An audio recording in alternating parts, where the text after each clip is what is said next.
লা ইলাহা ইল্লাল্লাহর জিকিরের যে এত পাওয়ার যদি আপনি আগে জানতেন তাহলে সদা সর্বদাই উঠতে বসতে চলতে ফিরতে সদা সর্বদাই কিন্তু আপনি লা ইলাহা ইল্লাল্লাহর জিকির করতেন। লা ইলাহা ইল্লাল্লাহর জিকির আপনাকে ধনী বানিয়ে দিবে। লা ইলাহা ইল্লাল্লাহর জিকির আপনাকে বরকত দান করবে, পরিবারের মধ্যে শান্তি আসবে।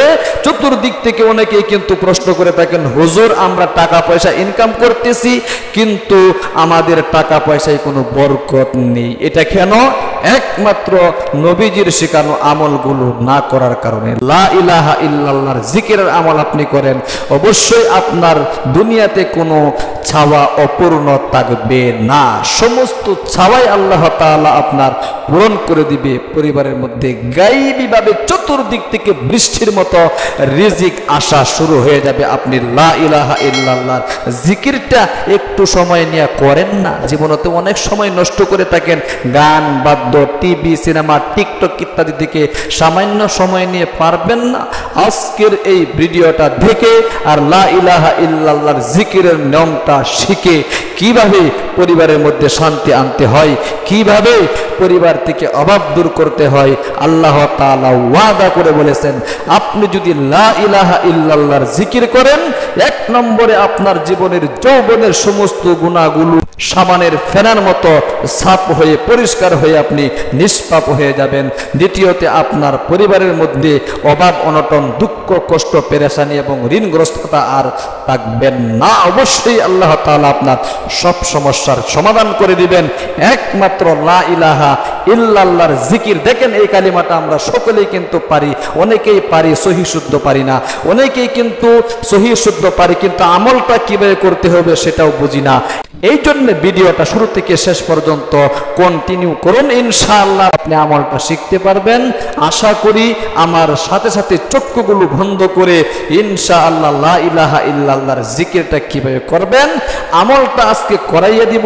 শুধু আজকে এখনই করবেন তা নয়, আমলটা কিন্তু প্রতিদিন এক সকাল এক বিকাল আপনাদেরকে করতে হবে ইনশাআল্লাহ। কিছুদিন করে দেখেন না, আল্লাহ তাআলা আপনার সব সমস্যার সমাধান করে দিবে। প্রিয় দিনী ভাই এবং বোন, আল্লাহ তাআলার আরশের মধ্যে একটি নূরের কুটি আছে। ওই নূরের কুটি যখন লা ইলাহা ইল্লাল্লাহর জিকির কোন বান্দা জমিনের মধ্যে করে, নূরের কুটি নড়তে থাকে, হেলতে থাকে, জ্বলতে থাকে। আল্লাহ বলেন, ও নূরের কুটি তুই হেলতেছিস কেন, দুলতেছিস কেন? নূরের কুটি বলে, আল্লাহ জমিনের মধ্যে তোমার এক বান্দা লা ইলাহা ইল্লাল্লাহর জিকির করতেছে, যতক্ষণ পর্যন্ত তুমি ওই বান্দার জীবনের যৌবনের গুনাহগুলো ধুয়ে মুছে সাফ না করে দিবা, ততক্ষণ পর্যন্ত আমি এইভাবে হেলতে থাকমু, দুলতে থাকমু, নড়তে থাকমু। এইভাবে আল্লাহ তাআলার সাথে কথোপকথন করতে থাকে ওই আকাশের নূরের কুঠি।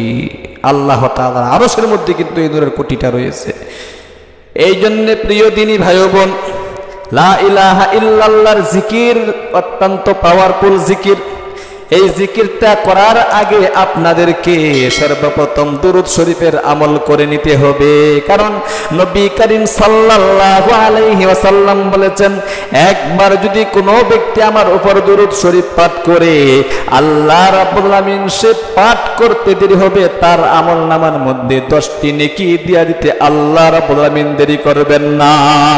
10টি গুনাহ মাফ করে দিতে দেরি করবেন না, 10টি মর্যাদা বৃদ্ধি করে দিতে দেরি করবেন না। এই জন্য আসুন প্রিয় দিনী ভাই এবং বোনেরা, খুব ইখলাসের সাথে, খুলুসিয়াতের সাথে চক্ষুগুলো বন্ধ করে আমার সাথে সাথে সর্বপ্রথম নামাজের মধ্যে যে দুরূদ ইব্রাহিমটা পড়েন, ওই দুরূদ ইব্রাহিমটা 3 বার পাঠ করুন। এরপরে আপনারা লা ইলাহা ইল্লাল্লাহর জিকিরটা কয়বার করবেন আমি বলে দিব ইনশাআল্লাহ। আমার সাথে সাথে স্ক্রিনের মধ্যে দেখে দেখে দুরূদ শরীফটা 3 বার পাঠ করুন। একদম সহজ দুরূদ শরীফ যদি আপনি মুসলমান হয়ে থাকেন অবশ্যই কিন্তু আপনি নামাজের মধ্যে এই দুরূদ শরীফটা পাঠ করেন।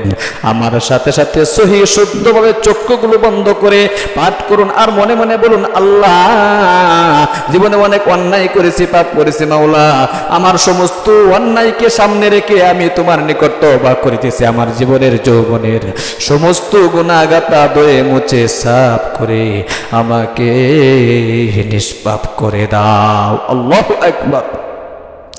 এইভাবে অভাবনটন দুঃখ কষ্ট পেরেশানিগুলো সামনে রাখবেন আর আমলগুলো করবেন। সামনে রাখবেন মানে কি, অন্তরের মধ্যে আপনাকে রেখে তারপরে আমলগুলো করতে হবে, চক্ষুগুলো বন্ধ করে আল্লাহ তাআলার দিকে মুতাওয়াজ্জু হয়ে। আমার সাথে সাথে দুরূদ শরীফটা 3 বার পাঠ করুন। আল্লাহুম্মা সাল্লি আলা মুহাম্মাদিন ওয়া আলা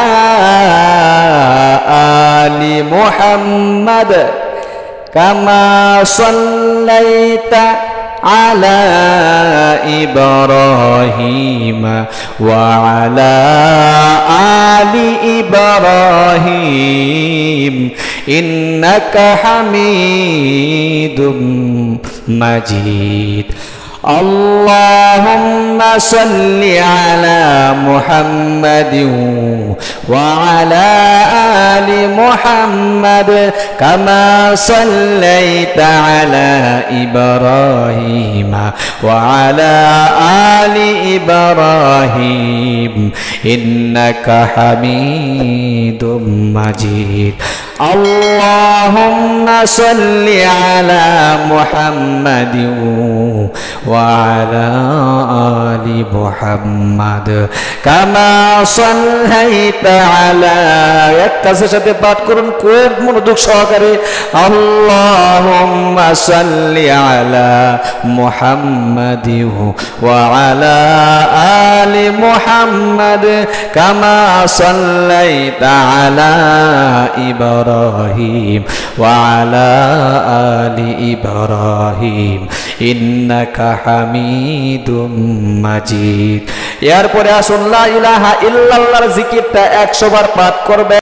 একটা তাসবিহ হাতে নিয়ে যদি পাঠ করেন তাহলে সহজ হবে, কিন্তু যদি তাসবিহ না থাকে আপনি আঙ্গুরের করের মধ্যে গুনে গুনে যদি আপনি এখান থেকে শুরু করে সবগুলা 5 বার গুণান দেন তাহলেই কিন্তু 100 বার হয়ে যায়। কারণ এখানে 20টা কর রয়েছে, 5 বিসংখ্যি 100। আমার সাথে সাথে লা ইলাহা ইল্লাল্লাহর জিকিরটা চক্ষু বন্ধ করে করুন। লা ইলাহা ইল্লাল্লাহ, লা সহি শুদ্ধভাবে উচ্চারণ করুন মনোযোগ সহকারে, ইখলাসের সাথে, খুলুসিয়াতের সাথে। দেখেন আমলগুলো কিন্তু আপনারা জানেন কিন্তু করেন, কিন্তু আমল কবুল হচ্ছে না। এটার কারণ একটাই, ইখলাস নাই। কি নাই? ইখলাস নাই। এই জন্য চক্ষুগুলো বন্ধ করে ইখলাসের সাথে পাঠ করুন। লা ইলাহা ইল্লাল্লাহ, লা ইলাহা ইল্লাল্লাহ, লা ইলাহা ইল্লাল্লাহ, লা ইলাহা ইল্লাল্লাহু মুহাম্মাদুর রাসূলুল্লাহ। 100 বার পাঠ করবেন।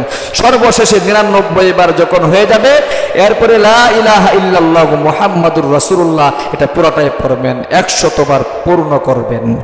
এরপরে আসুন নবী করিম সাল্লাল্লাহু আলাইহি ওয়াসাল্লাম দুঃখ কষ্ট পেরেশানি দূর করার জন্য স্পেশাল আবু দাউদ শরীফের একটি দোয়া আমি আপনাদেরকে শিক্ষা দিয়া দিব। নবীজি কিন্তু এই দোয়ার আমলটা সাহাবায়ে কেরাম রিদওয়ানুল্লাহি আলাইহিম আজমাইনদেরকে শিক্ষা দিতেন।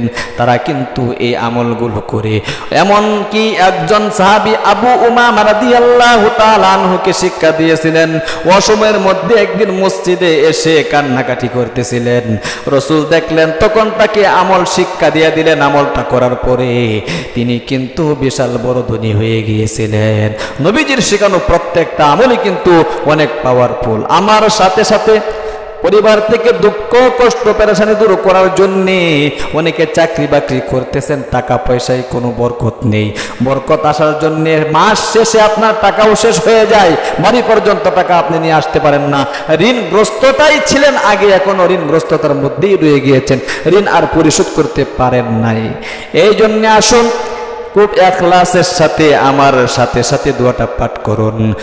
আল্লাহুম্মা ইন্নী আউযু বিকা মিনাল হাম্মি ওয়াল হাজানি ওয়া আউযু বিকা মিনাল আজিজি ওয়াল কাসালি ওয়া আউযু বিকা মিনাল জুবনি ওয়াল বুখলি ওয়া আউযু বিকা মিন গালাবাতিদ দাইনি ওয়া কাহরির রিজাল।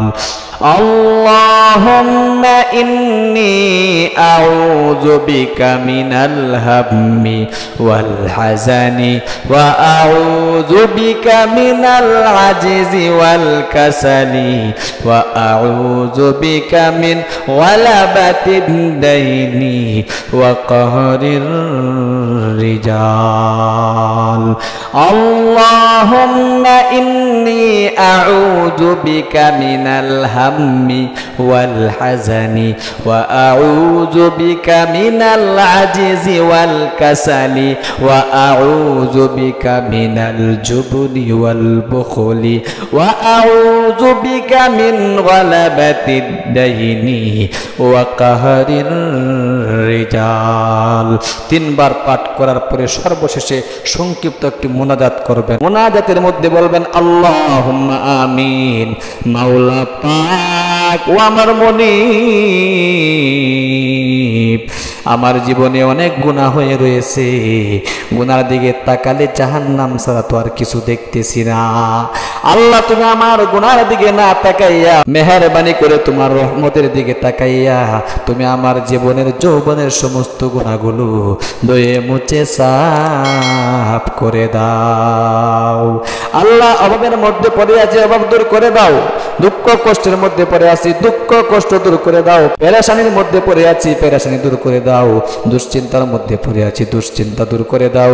আল্লাহ গো, আমার জীবনের যত সমস্যা রয়েছে সমস্ত